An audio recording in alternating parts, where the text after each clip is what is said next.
ભાવનગર નાગરિક બેંકનો 70મો સ્થાપના દિવસની ઉજવણી કરાઈ। ભાવનગર નાગરિક બેંકનો 70મો સ્થાપના દિવસ 3 માસ પહેલા બેઠેલી ભાજપ પ્રેરિત પેનલ દ્વારા ઉજવાયો હતો। આ 3 માસ દરમિયાન કરેલી સિદ્ધિઓ સભાસદોને કહી હતી। 3 માસ પહેલા ભાવનગર નાગરિક બેંકની ચૂંટણી કરવામાં આવી હતી, જેમાં વર્ષો જૂની પેનલને ભાજપ પ્રેરિત પેનલ હરાવી હતી અને આ 3 મહિનામાં જ નવી પેનલ દ્વારા મોટા અને સારા પરિણામો સભાસદોને બતાવ્યા હતા। બોર્ડ ડિરેક્ટર સુરેશભાઈએ જણાવ્યું હતું કે જ્યારે મેં સત્તા સંભાળી ત્યારે એનપીએ 8.5% હતો, જે ઘટીને 7% થયો છે। વર્ધમાન બેંક પાસે 3.5 કરોડ રૂપિયા જે બાકી હતા તેમાંથી 1 કરોડ રૂપિયા મળી ચૂક્યા છે। બાકીની રકમ માર્ચના અંતિમ સપ્તાહ સુધીમાં મળી જશે। વધુમાં જણાવતા સુરેશભાઈએ ઉમેર્યું હતું કે આજે 70મો સ્થાપના દિવસ હોવાથી બોર્ડ ડિરેક્ટરોની એક લાગણી હતી કે 70 લાખની સ્થાપન આજના દિવસે મુકાય, પરંતુ સભાસદોનો અમારી પેનલમાં વિશ્વાસ જોઈ આ રકમ 2.5 કરોડે પહોંચી હતી।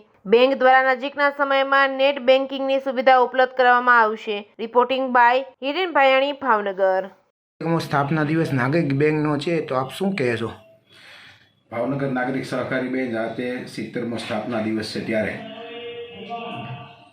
ભાવનગર નાગરિક સહકારી બેંકે ભારતીય જનતા પાર્ટી પ્રેરિત જનવિશ્વાસ પેનલમાં નાગરિક બેંકના સભાસદોએ જે અમારા ઉપર વિશ્વાસ મૂક્યો છે અને 11માંથી 10 સીટો સાથે અમને અહીંયા નાગરિક બેંકનો વહીવટ સોંપ્યો છે, ત્યારે મને કહેતા આનંદ થાય છે અને ભાવનગરની જનતાને જણાવવા પણ માગું છું કે નાગરિક બેંકનો શેર અમે સત્તામાં આવ્યા પહેલાં 5500 રૂપિયા હતો।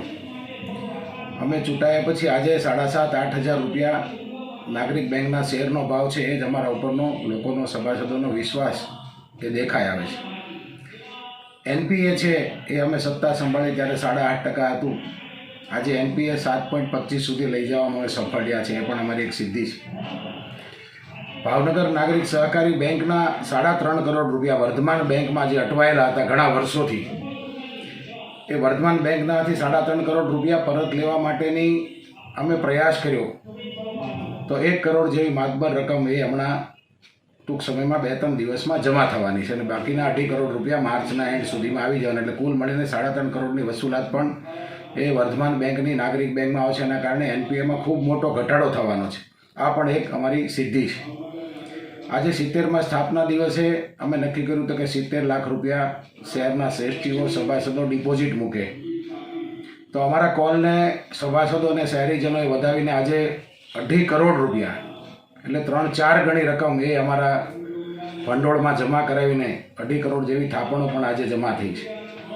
એકદમ નાના અને મધ્યમ વર્ગના લોકો પહેલાં લોન લેવા માટે બેસવું પડતું, ભલામણો કરવી પડતી હતી। હવે એકદમ પારદર્શક રીતે જેમને મેરિટમાં આવતો એમને કોઈને ભલામણની જરૂર નહીં, કોઈને અહીં આવવાની જરૂર નહીં, કોઈ ડિરેક્ટરને કહેવાની પણ જરૂર નહીં, એમની લોન તાત્કાલિક પાસ થઈ જાય। દર શુક્રવારે અમારી લોન કમિટી હોય છે, એમાં મંજૂર થાય અને એમની મુશ્કેલીઓમાં જે કાંઈ જરૂરિયાત હોય, પ્રસંગોમાં જરૂરી હોય, પોતાના કામમાં, ધંધામાં, વ્યવસાયમાં જરૂર હોય તો એમને લોનની રકમ મળી જતી હોય છે।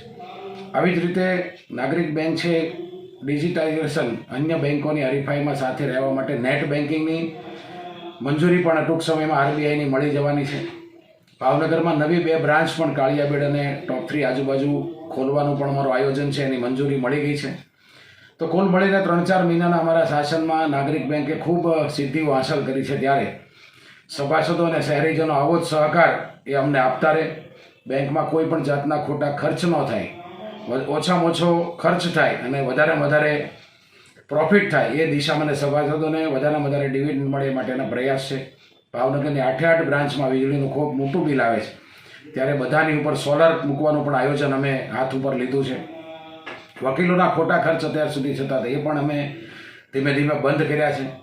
કોઈ પણ સંસ્થાને જો ઊંચાઈ ઉપર લઈ જાય તો એનો ખર્ચ ઘટાડવો પડે, એનો આવક વધારવી પડે, એ દિશામાં અમે કામ કરી રહ્યા છીએ। ત્યારે આજના 70મા સ્થાપના દિવસે આપના માધ્યમથી ભાવનગરની જનતા અને સભાસદોને વિનંતી કરું છું કે આવો સાથ સહકાર બેંકને આપતા રહેશો તો અમે અમારું બળ એ વધારે બળ અમને મળશે અને બેંક છે પ્રગતિના શિખરો સર કરશે।